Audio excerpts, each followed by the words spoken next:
on steel and aluminum, those key sectors, what is your message to people working in those industries now? Well, today, we are retaining those tariffs, the tariffs on steel and aluminum from the United States. We have just implemented a number of initiatives with respect to the steel sector, including liquidity for businesses and capital, in order to strengthen their competitiveness, the competitiveness of those businesses in Canada. We have introduced new supply programs involving supply of Canadian steel and measures affecting workers in the steel industry. I made an announcement about that about 3 weeks ago. And in early September, we will be introducing an industrial strategy affecting all sectors that are now being hit by those tariffs from the United States.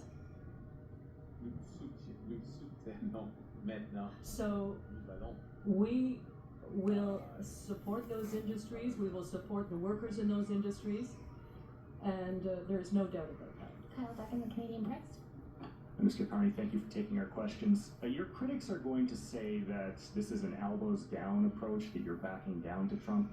What are you gaining by dropping these tariffs? So the first thing to say is, let's be clear. We have the best deal of anyone in the world right now. We have the lowest tariff rate on average, a little over 5.5% versus that 16% average for the world, and in many cases much higher. We had that confirmed in an executive order of the president 2 weeks ago.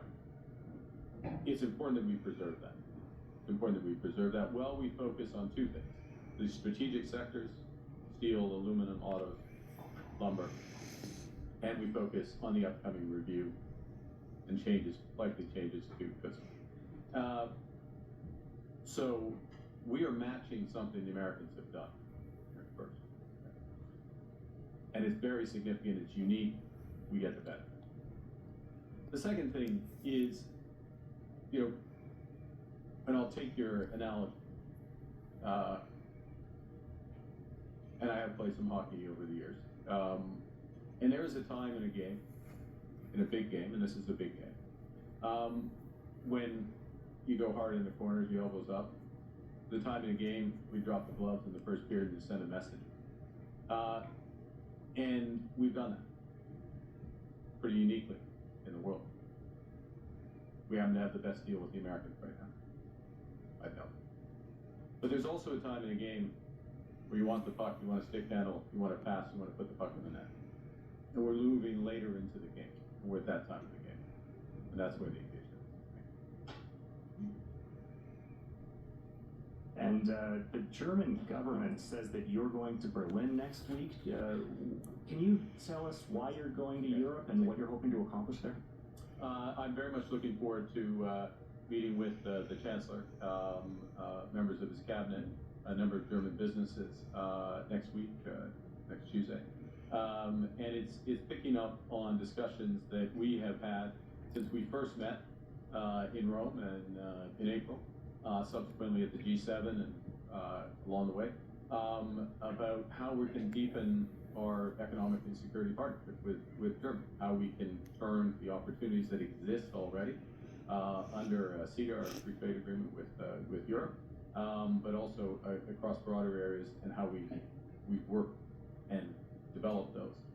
So I have a broader delegation with the Minister of Natural Resources, for example, will be there. The Minister of Defense will be there. The Minister of Industry will come as well, because there's a broad range of areas from critical minerals to energy and defense and security where we are intensifying our discussions with Germany. Many opportunities. As I say, it started in the spring, moves with this meeting, and we have a good partnership. Canada has a good partnership with Germany. It's been built up over the years, but it can be much, much better, and I'm confident that with this Chancellor and the focus of our government that it will. Thank you. Mackenzie Gray, Global. Good morning, or good afternoon now, Prime Minister. You dumped the digital services tax, you haven't responded to additional increases in tariffs from the Americans, and now you're removing counter tariffs here with no changes from the US side in terms of how things are going. Why do you think appeasing Donald Trump in this trade war will work for Canada?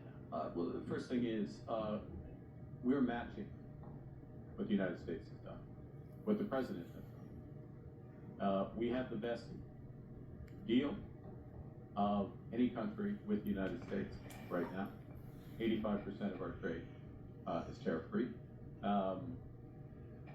We are taking this step, which doesn't include the strategic sectors, but matches what they have done. It's in the spirit of CUSMA, our free trade agreement with the U.S. and Mexico, and it gives a good foundation to build on. That's the first one.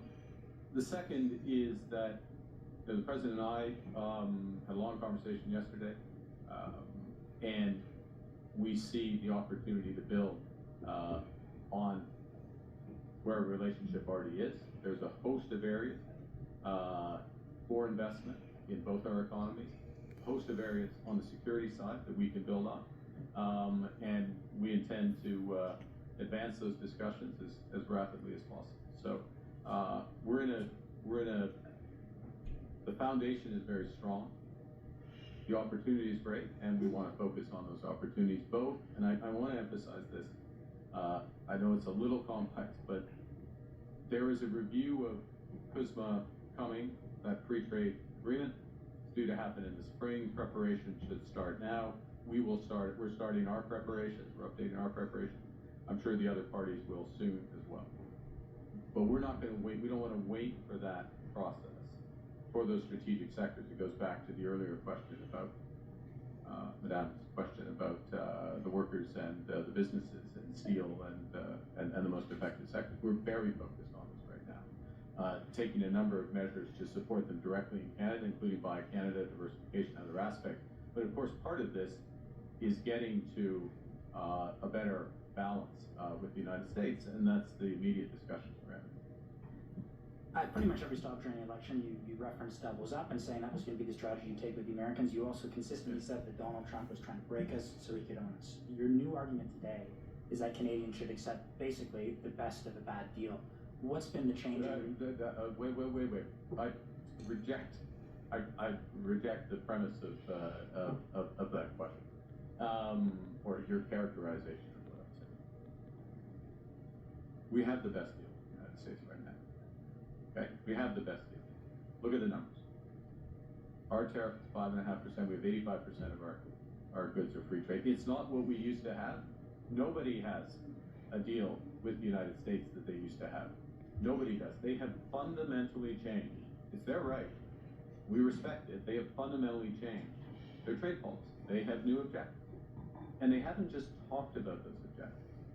They put in place tariffs, and they have signed a series of trade deals, including with the European Union, including with others, that have put those into effect. Okay? So we're in a position where we have held out, not signed a deal that we don't agree with or that we don't think is in the best interest of Canadians, and focused on, and we will remain focused on those strategic sectors to the best interest of Canada first. Of course, America will focus on the best interest of the U.S.